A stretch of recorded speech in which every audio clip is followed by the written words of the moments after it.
Continuamos. Apropiada, oportuna.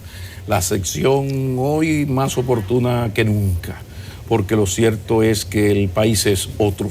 A partir del domingo a las 11 horas de la mañana más 11 minutos, cuando fueron suspendidas las elecciones municipales. A partir de ahí, lo demás ustedes lo conocen, se echó al monte la utopía. Y aquí estamos, en todo un nuevo escenario que con el doctor queremos darle y obtener la lectura desde la ciencia de la conducta, desde la psiquiatría y la psicología. Este trauma postelectoral, hacia dónde puede conducirnos y cómo lo ve José Miguel Gómez. Bienvenido, profesor.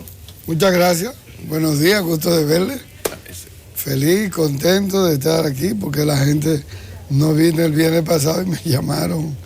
Oye. Sí, tenemos problemas. Pero el viernes era por el asunto de las elecciones. Pero correcto. Hubo un bullying, sí, pero yo no sé a ti, pero a mí hubo un bullying. ¿Y por qué? ¿Y por qué?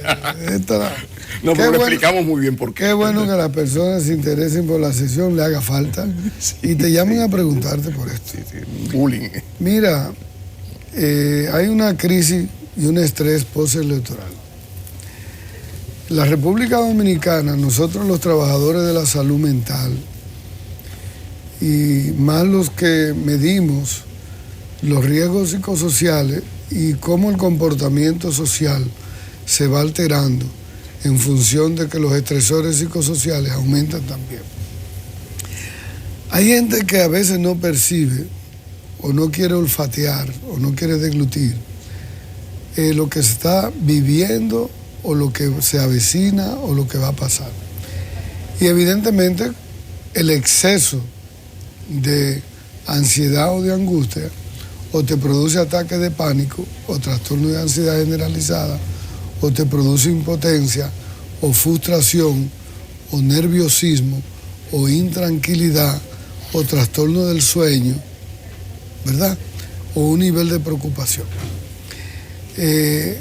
Hace mucho que Vox hablaba de que las crisis políticas generaban crisis sociales, las crisis sociales generaban crisis económicas.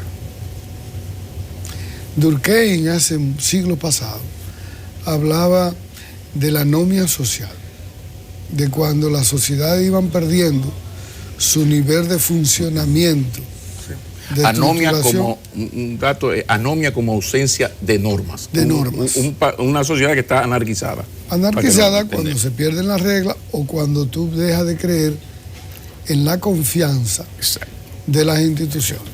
Si tú no crees en los padres tuyos, si tú no crees en los directores de tu escuela, si tú no crees quién hace el examen, si tú no crees en nada, entonces esa sociedad va entrando en una falta de reglas de convivencia pacífica y de normativas sociales.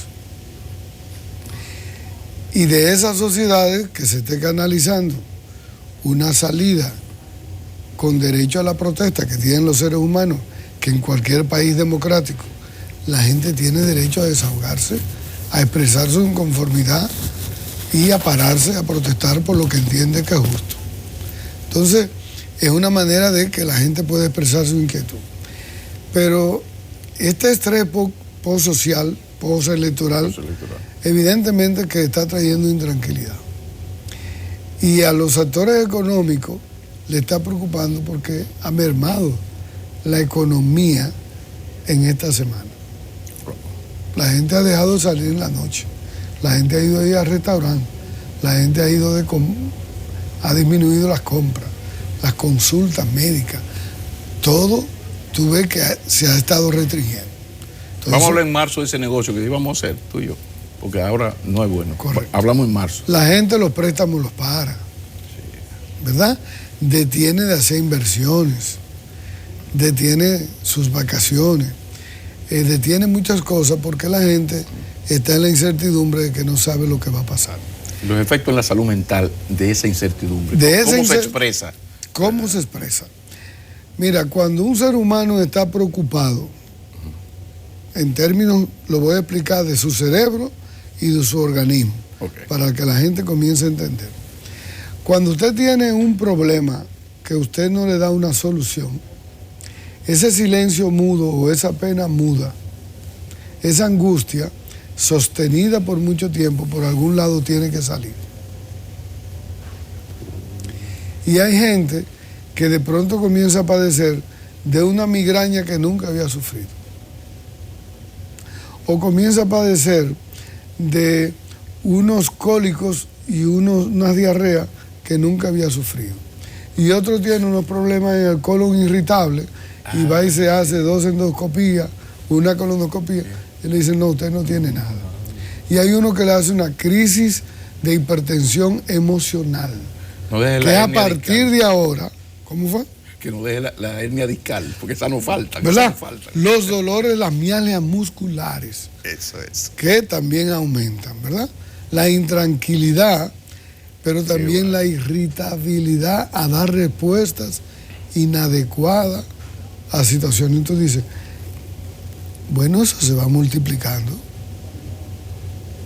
Pero también hay personas que van bloqueando su mente en términos de que no se organizan, no saben qué hacer, entran en pánico, se bloquean y comienzan a padecer de un síndrome de desesperanza aprendida. Es decir, comienzan a decir y a manifestar, y uno lo está viendo en los medios, de gente. Recuérdate que hace unos 6 meses nos publicaron una encuesta que decía que el 40% de los jóvenes entre 25 y 35 se quería ir del país. ¿Usted se recuerda de ese dato? Y se quería ir por muchos motivos y diferentes causas. Entonces, cuando uno ve que esto va aumentando, evidentemente que la salud mental de esa población, también de los grupos más vulnerables, comienza a aumentarse. Y uno no se da cuenta que muchos de los noviazgos comienzan a entrar en crisis, que muchos de los matrimonios comienzan a tener conflictos. El estresor, el estresor psicosocial potencializa todo y aumenta todo. Claro. La intolerancia crece. Claro, porque esos políticos toditos están más irritables y están en shock, y tienen mayor tensión. Y más si son mecha corta, como y tienen más problemas psicosociales, emocionales, y todo el que ha invertido un dinero, que tuvo que hipotecar su casa, coger préstamo para una reduría, una sindicatura, sabe en qué pie está parado. Entonces yo siento que la República Dominicana, en estos estresores psicosociales que ha aumentado esta crisis postelectoral, la República Dominicana tiene que sentarse.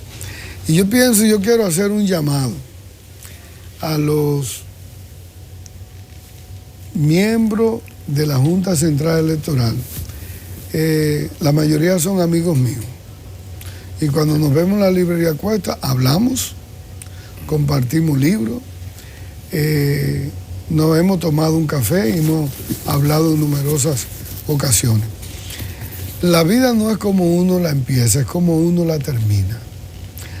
La credibilidad de una persona, en términos históricos, hay que cuidarla, y en términos del legado familiar. Uno tiene que cuidar la referencia de hoy, de mañana y la posterior de la figura de uno como ser humano y como ser social. El ser humano tiene que ser un ser humano siempre de valores, de convivencia pacífica, de transparencia, de honorabilidad y de hacer las cosas correctas aunque no te vean. Entonces, ahora mismo, esa Junta Central Electoral tiene que dar tranquilidad a este país. Tiene que darle una tranquilidad de que se puede hacer unas elecciones libre, transparente, justa, equitativa, con la fiabilidad que el pueblo dominicano espera. Y si esa Junta Central Electoral tiene, como en la década de los 90, que un grupo de notables puedan acercársele, a empadrinarla, a fortalecerla, que un empresario, que un obispo, que un evangélico, que un rector de una universidad, que una sociedad civil se acompañe y pueda ampliar para darle más seguridad también es bueno. Le da más oxígeno, le da más nutrientes agregados y le da más confianza. Yo pienso que en aquella época de los 90, muchas veces eso se auxilió y dio resultado. Entonces yo pienso que esa Junta tiene que abrirse un poquito, tiene que ser transparente, tiene que jugar a esa equidad y escuchar y hacer lo que la mayoría de la gente está demandando. Entonces, para calmar un país y darle confianza, tranquilizarlo, pero todo para vender una imagen de que somos un país que no vamos a terminar como han terminado muchos de los países centroamericanos y latinoamericanos. Tenemos que vender la imagen de lo que somos, un país que ha querido jugar a una democracia fuerte, a reglas del juego claras y transparentes, y que eso deseamos en la República Dominicana.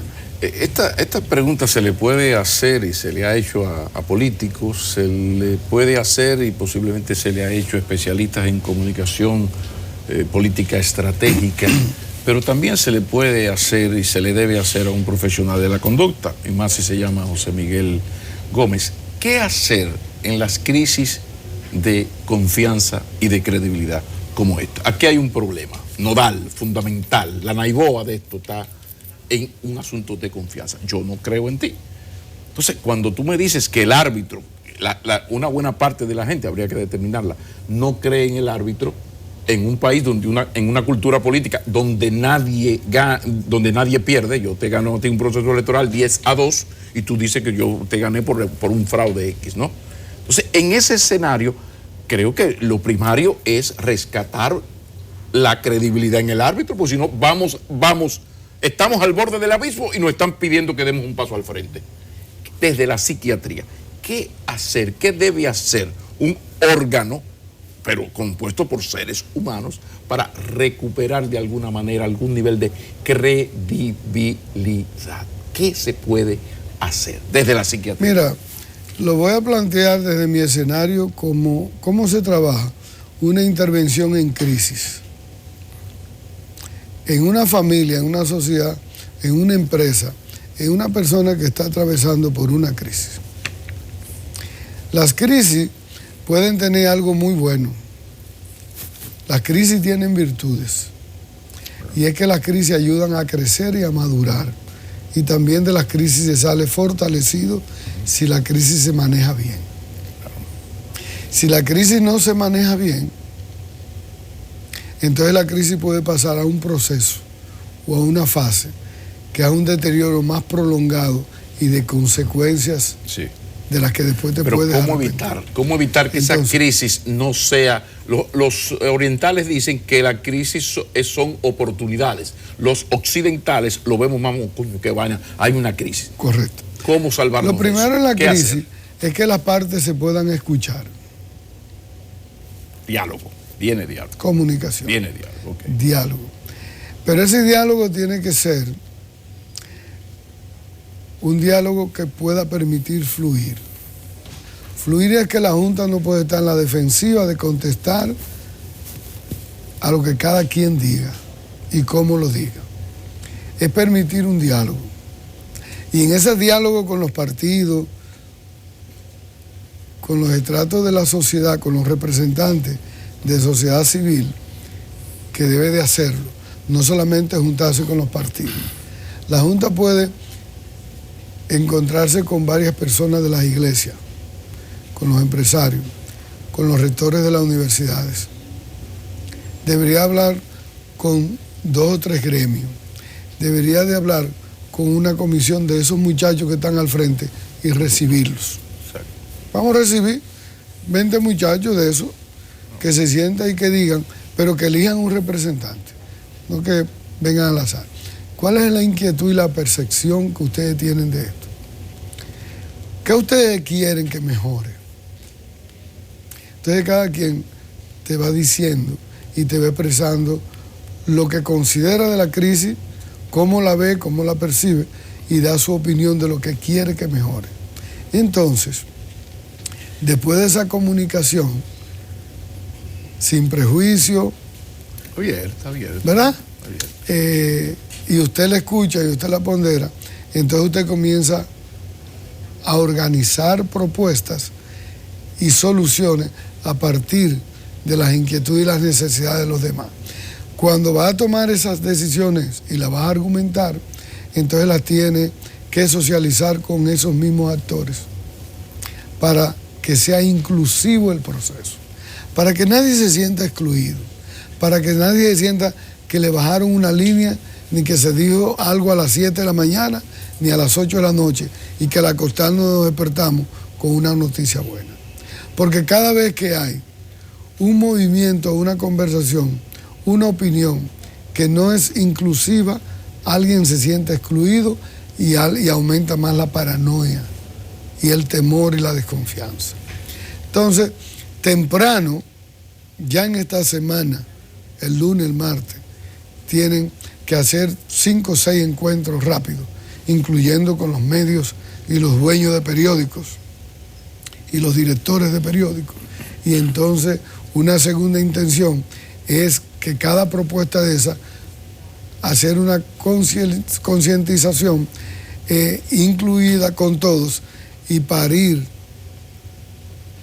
una propuesta unificadora de la sociedad dominicana, donde todos los sectores, partidos políticos, sociedad civil, se sientan representados, respetados y valorados, y se pueda ampliar un comité ético-moral incluyente para que dé una respuesta, y eso es lo que va a funcionar. Y entonces den la garantía, Pablo, y digan estas palabras: aquí va a haber unas elecciones limpias, justas, transparentes, equitativas, con un voto moral, con un votante moralmente que se le va a garantizar sus derechos, y va a ganar el que saque más votos. No importa cómo se llame, quién es, ni qué color es lo que vamos a respetar.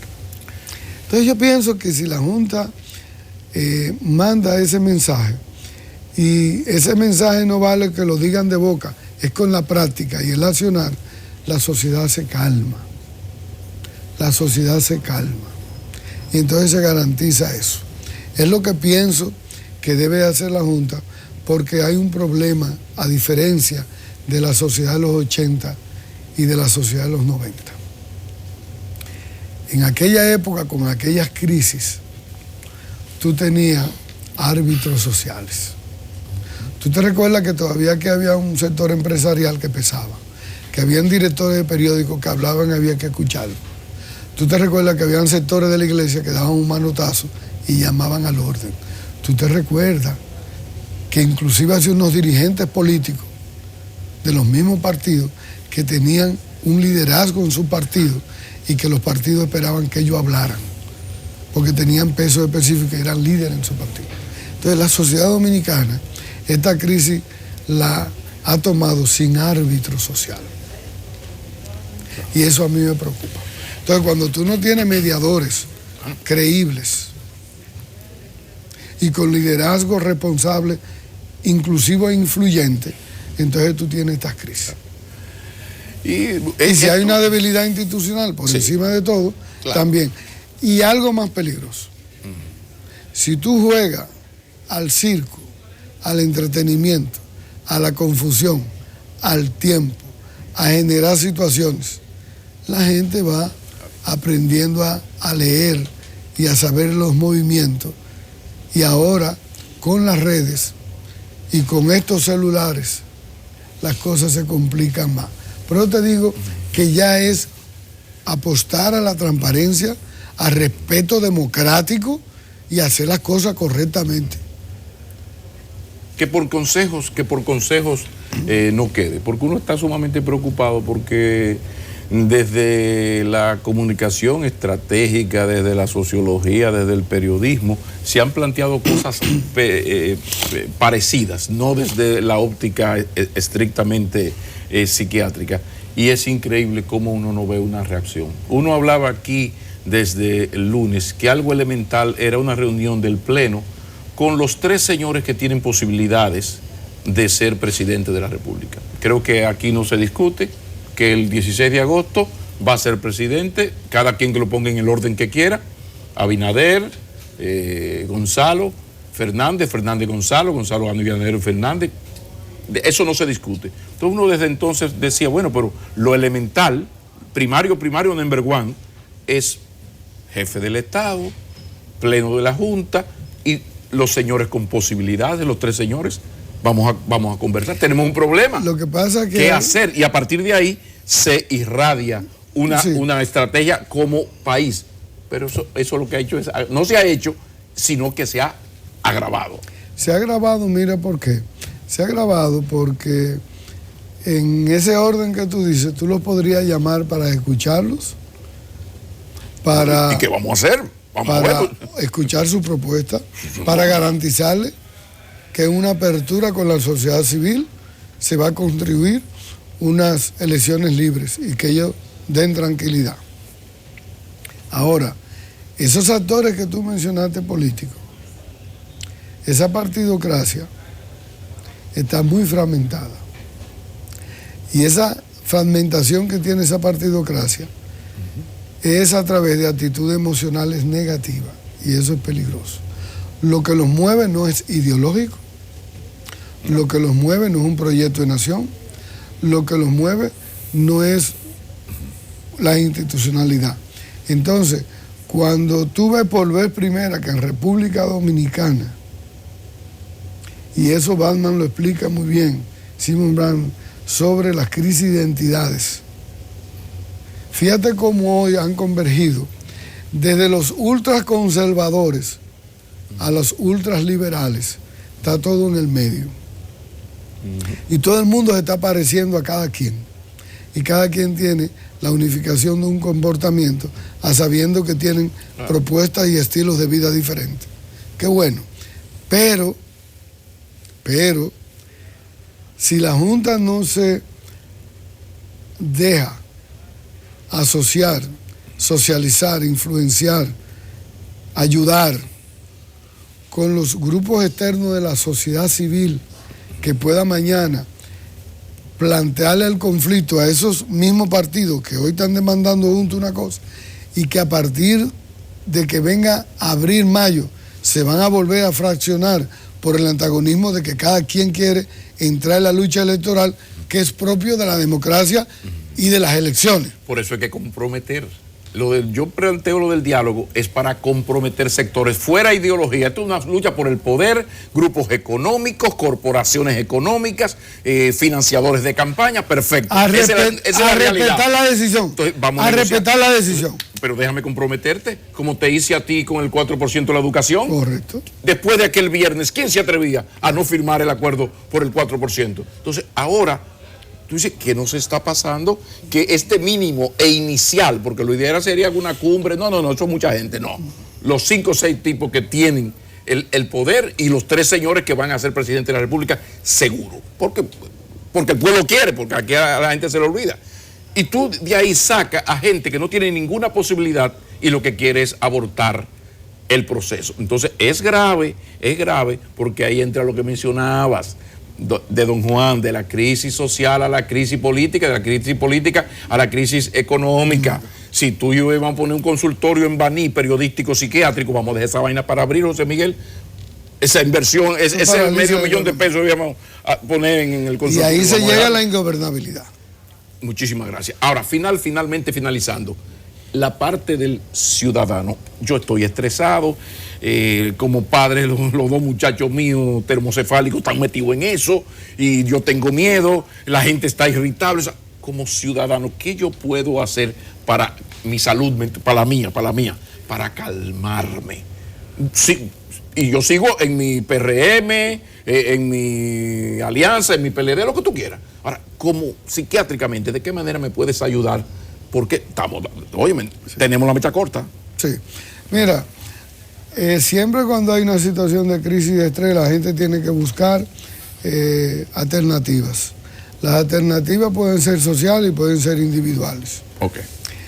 Eso que están haciendo los muchachos en cada provincia es bueno, claro, porque son desahogos sociales, son empoderamientos sociales, es su país, es su tiempo, son sus energías, son sus inquietudes, y pobre de la sociedad que tenga jóvenes que no tenga visión de futuro.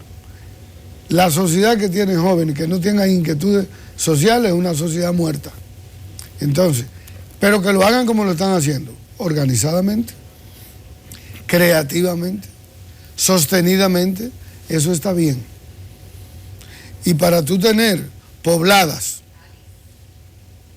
es mejor organizar las inquietudes y irlas guiando y escuchándolas y irlas hablando. Y tener muy bien los estamentos del Estado para que entiendan eso y nadie se le ocurra buscar o crear una situación. Ahora, eso no se puede mantener una semana más. Eso para desarticulado tiene que la Junta bajar a hacer rápido los movimientos de conversación y los movimientos que pueda darle tranquilidad a la gente para que la gente salga de las calles y se vaya a su casa. Y en la casa la gente entonces, el que pueda que salga a caminar a los parques, que haga ejercicio, que coma saludable. La meditación es recomendable. Yoga, meditación, sí. Hablar con sus amigos, hablar en su empresa, expresar lo que está sintiendo, el miedo que está sintiendo, evacuarlo, expresar la parte económica, la parte social. Es decir, y ahora que a partir de estas 2 semanas cambia la situación, porque el 5 de marzo hay que escoger los vicepresidentes. Gonzalo va a tener que decir su vicepresidente, va a tener que anunciarlo a Abinader, Leonel va a tener que decir quién es su vicepresidenta o vicepresidente. Entonces, estamos 21, son 10 y 3, 2 semanas. 2 semanas. 2 semanas. ¿Verdad? Entonces ya entra otro escenario más. Entonces yo pienso que a esas cosas hay que irse adelantando y hay que ir organizando esto rápido y salir del marasmo. Lo que pasa es eso es lo que se llamaría pasar la página, pero tú no puedes pasar la página sin hacer la tarea. No. O sea, tú pasas la página en el cuaderno cuando tú eres estudiante, pero después de hacer la tarea. Entonces no hay manera de que la Junta haga esa tarea que tú, como buen psiquiatra, desde la salud mental, has explicado detalladamente. O sea, ya lo hemos explicado aquí como periodistas, como sociólogos, como comunicadores, lo que tú quieras. Ahora hemos traído, no, espérate, este cuarto bate. Vamos desde la salud mental. Pues ahí está la propuesta, esto está grabado. ¿Eh? Porque lo cierto es que hasta hoy no hay ninguna de las señales de lo que has propuesto, no hay ninguna de las señales de ese diálogo, ni siquiera una que yo propuse el lunes, que el Ministerio de Defensa, que está al frente, llame a los representantes para organizar la fiesta en paz. Que lo hagan, por ejemplo, el asunto de ya puede ocurrir que en cualquier momento se rompa se crucen las vallas y se pase al área de la Junta Central Electoral y se intente, entonces ya eso sería otra cosa y llevaría la crisis a otro nivel. Por consiguiente, tiene que existir una comunicación entre la seguridad del Estado, entre el Ministerio, la Policía, la María Santísima y estos muchachos para que sigan haciendo lo que ellos consideran justo y que tienen el constitucional derecho de hacerlo. Ahora, en esta área, porque incluso todo el mundo sabe que hay una historia de los ocupas en Estados Unidos, que en Nueva York, que en la marcha un legislador bajó al asfalto. E inmediatamente bajó al asfalto, fue apresado por un legislador, por las autoridades. Entonces aquí estamos perdiendo un tiempo precioso para organizar todo esto. Esas marchas van a continuar. Ahora vamos a tratar de que se haga la fiesta en paz. El problema, quiero terminar, porque quien no conoce la historia puede repetir los mismos acontecimientos en circunstancias diferentes. La historia no se repite, pero sí circunstancias parecidas, fenómenos que se dan, que se pueden repetir. Vivimos la década finales de los 70, 80, los 90, los escenarios que esos presidentes de Junta Central Electoral, ¿verdad?, vivieron y saben. Cuando las crisis se prolongan, ¿a qué se expone uno? ¿Qué se espera uno? Es decir, El padre nunca espera que el muchacho en una crisis, atento de que está desafiando la autoridad de los padres, coja su maleta y se vaya. Porque el papá es el que tiene que negociar, porque sabe que ese muchacho no tiene capacidad de medir los riesgos a los que se va a exponer. Muchísimas gracias, profesor. Entonces usted tiene que negociar y negociarlo. Brillante. Doctor José Miguel Gómez, por eso él es él y no es otro el que nos acompaña en esta sección de salud mental nunca más oportuna. Muchísimas gracias. Buen fin de semana. Buen fin de semana. Un vino se le brinda a cualquier amigo. Cualquiera. O sea, a cualquier amigo. A cualquier amigo. Cualquier amigo. Sean felices. Continúa Enfoque Matinal. Cualquier amigo para desestresarse.